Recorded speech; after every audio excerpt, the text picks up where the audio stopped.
शाळेत जाणाऱ्या एका मुलीवरती ॲसिड हल्ला होतो. अनेक प्रश्न उपस्थित होतात. सुरक्षेचा प्रश्न आहे, ॲसिड सहज उपलब्ध होतं का, असे अनेक प्रश्न उपस्थित होतात त्याच्यात. नुकतीच मी महिलांसाठी सेफ्टी ऑडिट म्हणजे सार्वजनिक ठिकाणी महिला मुली बालकं जात असताना रस्त्यामध्ये काही वेळेला बसेस त्याचबरोबर चालत जात असताना असे हल्ले होतात. या संदर्भामध्ये सर्व डिपार्टमेंट्स मग गृह विभाग, शिक्षण विभाग, परिवहन विभाग, सार्वजनिक बांधकाम विभाग या सगळ्यांना वेळोवेळी सूचना दिलेल्या आहेत. सभागृहात सुद्धा हे प्रश्न अनेक वेळेला गाजलेले आहेत. काल ही घटना कळल्यानंतर मी नगरचे SP सोमनाथ घारगे यांच्याशी संपर्क केलेला आहे. काल रात्रीपर्यंत तरी आरोपी पकडला गेलेला नव्हता. आरोपीचा हेतू जो आहे तो कुणाचा तरी सूड काढणं किंवा असंतोष माजवणं किंवा अशा प्रकारे शाळेत जाणाऱ्या छोट्या मुलींना त्रास देणं या प्रकारची विकृती असू शकेल असं मला हल्ल्याच्या पद्धतीवरून वाटतं. लवकरात लवकर आरोपी पकडला जावा अशा प्रकारच्या सूचना दिलेल्या आहेत आणि अर्थातच पोलीस त्यासाठी प्रयत्न करत आहेत. परंतु जे काही महिलांकडून माहिती तिकडच्या येते आहे वाहिन्यांवरून किंवा इतरत्र, त्यामध्ये आसपासचे जे छोटे छोटे रस्ते शाळांकडे जाणारे असतात त्याच्यावरती सुद्धा मुलींना सुरक्षितता लागते. तर मला स्वतःला असं वाटतं की जिथे शक्य होईल तिथे CCTV बसवण्याबरोबरच ही जी फिरती पथकं आहेत दामिनीची, ती जरी शाळांच्या मुख्य ठिकाणी ठेवली असली तरी आसपासच्या रस्त्यांवरती सुद्धा फिरती पथकं आवश्यक आहेत. काय प्रकारचं ॲसिड हे होतं याच्याबद्दलची माहिती अजून डॉक्टरांकडून पुरेशी आलेली नाही आहे. सभागृहात चर्चा होत असताना सुद्धा यावरती मी स्वतः दखल घेतलेली आहे आणि तिच्या कुटुंबियांना आणि तिलासुद्धा लवकरच भेटण्याचा माझा विचार आहे.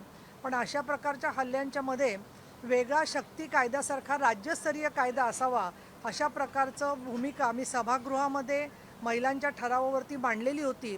कारण शक्ती कायद्याच्या केंद्राचा BNS मध्ये म्हणजे भारतीय न्याय संहितेत जरी समावेश झाला असला तरीसुद्धा ॲसिड टाकणं आणि सायबर क्राईम्स याच्यासाठी महाराष्ट्राचा वेगळा कायदा असणं गरजेचं आहे. त्याची शिफारस पोलिसांना दिलेली आहे. मला ही अपेक्षा आहे की लवकरच राज्य सरकारकडून त्याबद्दल योग्य ती पावलं उचलून आरोपींना कठोर शिक्षा होण्याच्या दृष्टिकोनातून कार्यवाही चांगल्या प्रकारे होईल. या आरोपीला कडक शिक्षा झाली पाहिजे आणि ज्या प्रकारचं ॲसिड फेकलं जातं त्याच्यावरती काही प्रतिबंध आणता येईल का हे सुद्धा बघणं आवश्यक आहे. काही हिंदीमध्ये सांगा ना.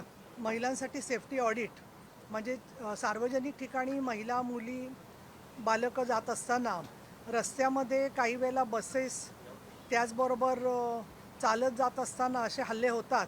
या संदर्भामध्ये सर्व डिपार्टमेंट्स मग गृह विभाग, शिक्षण विभाग, परिवहन विभाग, सार्वजनिक बांधकाम विभाग या सगळ्यांना वेळोवेळी सूचना दिलेल्या आहेत. सभागृहात सुद्धा हे प्रश्न अनेक वेळेला गाजलेले आहेत. काल ही घटना कळल्यानंतर मी नगरचे SP सोमनाथ घारगे यांच्याशी संपर्क केलेला आहे. काल रात्रीपर्यंत तरी आरोपी पकडला गेलेला नव्हता.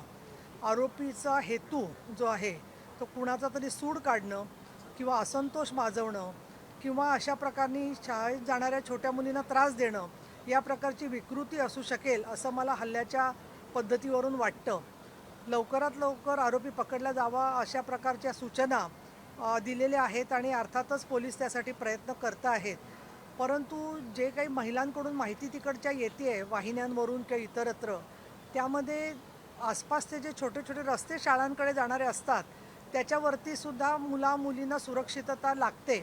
तर मला स्वतःला असं वाटतं की जिथे शक्य होईल तिथे CCTV बसवण्याबरोबरच ही जी फिरती पथकं आहेत दामिनीची, ती जरी शाळांच्या मुख्य ठिकाणी ठेवली असली तरी आसपासच्या रस्त्यांवरती सुद्धा फिरती पथकं आवश्यक आहेत.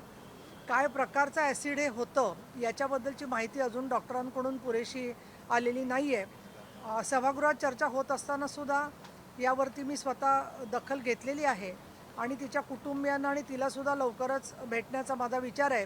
पण अशा प्रकारच्या हल्ल्यांच्यामध्ये वेगळा शक्ती कायद्यासारखा राज्यस्तरीय कायदा असावा अशा प्रकारचं भूमिका मी सभागृहामध्ये महिलांच्या ठरावावरती मांडलेली होती.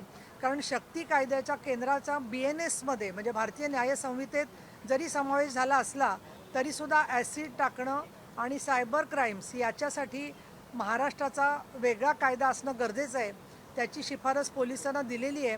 मला ही अपेक्षा आहे की लवकरच राज्य सरकारकडून त्याबद्दल योग्य ती पावलं उचलून आरोपींना कठोर शिक्षा होण्याच्या दृष्टिकोनातून कार्यवाही चांगल्या प्रकारे होईल. या आरोपीला कडक शिक्षा झाली पाहिजे आणि ज्या प्रकारचं ॲसिड फेकलं जातं त्याच्यावरती काही प्रतिबंध आणता येईल का हे सुद्धा बघणं आवश्यक आहे.